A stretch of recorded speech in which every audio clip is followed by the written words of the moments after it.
Okay तो आ चुके हैं एक और नई हॉरर वीडियो के साथ। और ये वाली हॉरर वीडियो होने वाली है खूनी मंडे। और इस हॉरर वीडियो का टाइटल होने वाला है नैनीताल हॉन्टेड ट्रिप। पता नहीं कितनी ज्यादा डरावनी होने वाली है वीडियो। तो चलो वीडियो को शुरू करते हैं और देखते हैं कितनी ज्यादा डरावनी है। तो बिना खड़े स्टार्ट करते हैं इस वीडियो को और देखते हैं कि क्या होने वाला है इस वीडियो के अंदर।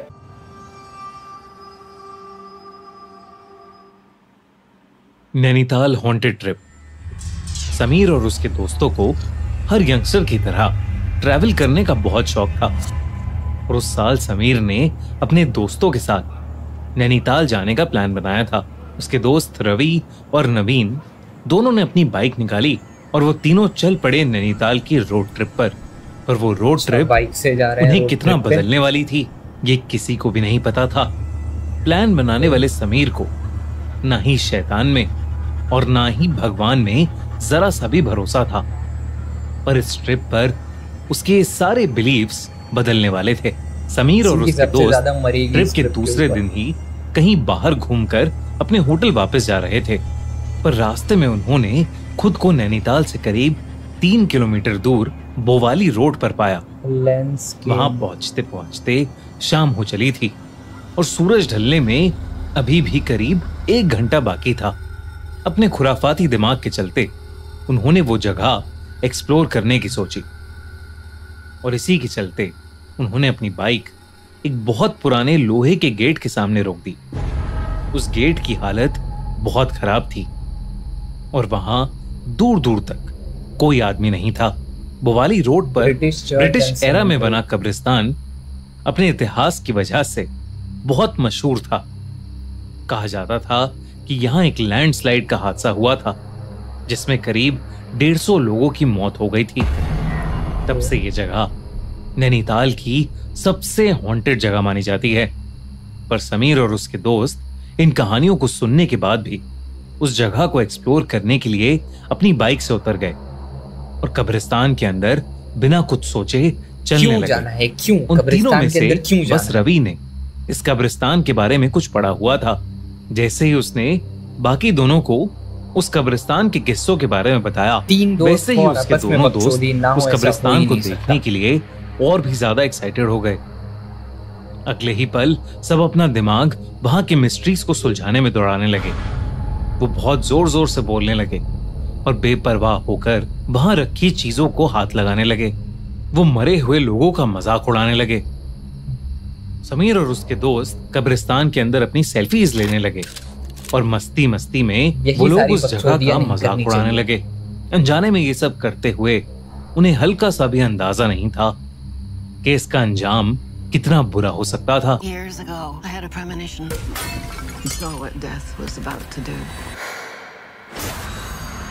I saved a lot of lives that night. Grandma started a chain reaction. Death is coming for us because we were never supposed to exist. This book will show you everything you need to know to keep our family safe. I've been following Death for years. He's back to finish what he started.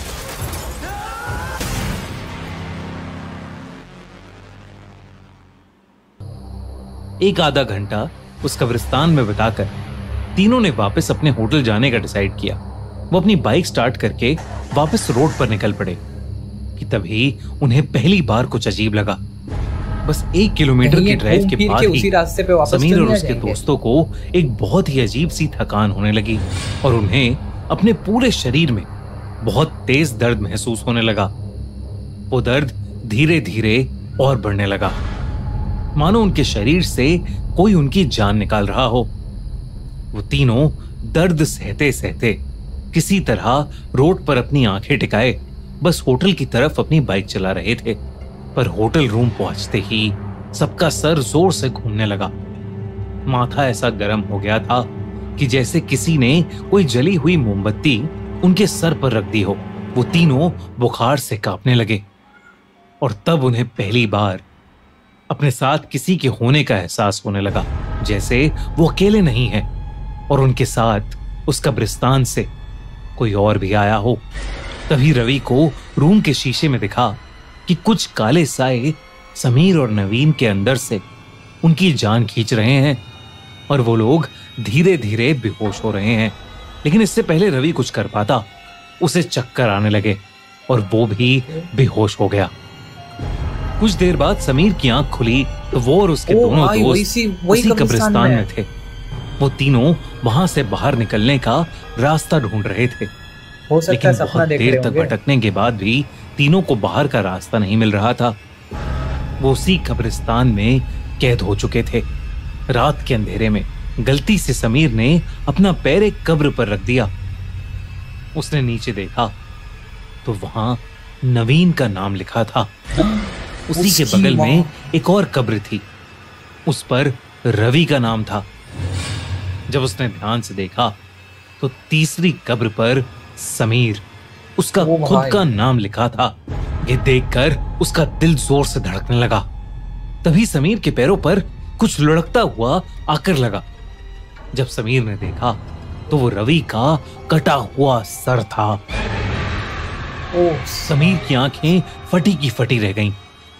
उसने चिल्लाते हुए जैसे ही अपने दोस्त नवीन की ओर मुड़कर देखा तो नवीन की आंखें काली पड़ चुकी थीं और वो समीर को गर्दन टेढ़ी करके घूरने लगा। इससे पहले समीर कुछ कर पाता, नवीन ने उसकी गर्दन पकड़कर उसे हवा में उठा लिया। समीर दर्द से छटपटाने लगा कि तभी रवि ने उसे बेहोशी की हालत से उठाया। सपना देख रहा था ये। अभी भी उसी होटल रूम में थे और जो समीर ने देखा वो एक सपना था। जब समीर ने अपना सपना नवीन और रवि को बताया तो उन दोनों ने जो कहा उसे सुनकर तीनों का दिल दहल उठा। रवि और नवीन ने समीर को बताया कि उन्होंने भी हूबहू वैसा ही सपना देखा है जैसा समीर ने देखा है। खौफ से कांपते हुए वो तीनों रिसेप्शन की तरफ भागे। रिसेप्शन पर खड़ा वेटर अजय वहीं का रहने वाला एक पहाड़ी आदमी था। वो वहां के भूत प्रेत के किस्सों से काफी वाकिफ था। समीर से बात करने पर उसे इस बात का यकीन हो गया था कि उन लड़कों ने अनजाने में उस भूतिया कब्रिस्तान की आत्माओं को नाराज कर दिया है और अब हर जगह वो आत्माएं उन तीनों का पीछा करती रहेंगी।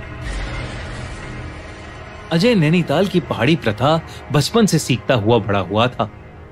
वो उन्हें वापस उनके रूम के अंदर ले गया। उसने तीनों लड़कों को एक सर्कल में बिठाया और उसके पीछे पीछे मंत्र रिपीट करने को बोला। उसने उनसे कहा कि चाहे उन्हें कुछ भी दिखे, उन्हें मंत्र पढ़ते रहना है। अजय ने अपनी आंखें बंद की और आत्माओं से माफी मांगने लगा, जिसको तीनों दोहराने लगे। और तभी उन तीनों को दिखा कि कई काले साए हवा में उनके आसपास मंडरा रहे हैं, चक्कर लगा रहे हैं। ओ भाई, ये दृश्य देखकर तीनों का दिल दहल गया, लेकिन फिर भी वो मंत्र पढ़ते रहे और फिर कुछ ही देर में वो साए वहां से गायब हो गए। अजय ने उन्हें कहा कि अब उस कब्रिस्तान की आत्माओं ने उन्हें माफ कर दिया है और उनका पीछा छोड़ दिया है। उस पूजा के तुरंत बाद ही उन तीनों का शरीर तपना बंद हो गया और अगले दिन सोकर उठने के बाद मानो समीर और उसके दोस्तों को ऐसा लग रहा था जैसे पिछली रात उनको कुछ हुआ ही नहीं था। उनका दर्द, बुखार और चक्कर कभी था ही नहीं। कुछ बचा था तो बस वो भयानक एक्सपीरियंस। उस रात को तो वो कभी नहीं भूल सकते, लेकिन उन्होंने डिसाइड किया कि वो फिर कभी ऐसे लापरवाह नहीं होंगे और फिर कभी किसी कब्रिस्तान में भूल के भी कदम नहीं रखेंगे। ओके, तो ये था वो हॉरर वीडियो। कमेंट सेक्शन में जरूर बताना कि तुम्हें ये हॉरर वीडियो कैसा लगा। अगर मेरी पूछोगे तो 50-50 मुझे थोड़ा सा ऐसा लगा कि हाँ, मतलब नॉर्मल था, उतना ज्यादा डरावना नहीं था, लेकिन स्टोरी वाइज ये जो पूरी कहानी ये काफी ज्यादा अच्छी थी यार। बट मुझे और भी ज्यादा ऐसा डरावना वीडियो देखना था। हाँ पता है डर लगेगा, लेकिन अब क्या कर सकते, थोड़ा मजा आता है देखने में। सो एंड करते हैं इस वीडियो को यहीं पे और इसके अगले वीडियो में होप सो कि और भी अच्छे और डरावनी स्टोरीज तुम लोगों के लिए लेकर आऊंगा। लेकिन जाने से पहले चैनल को लाइक, शेयर और सब्सक्राइब जरूर से करो। तो मिलेंगे तुम लोग से अगली वीडियो में, तब तक के लिए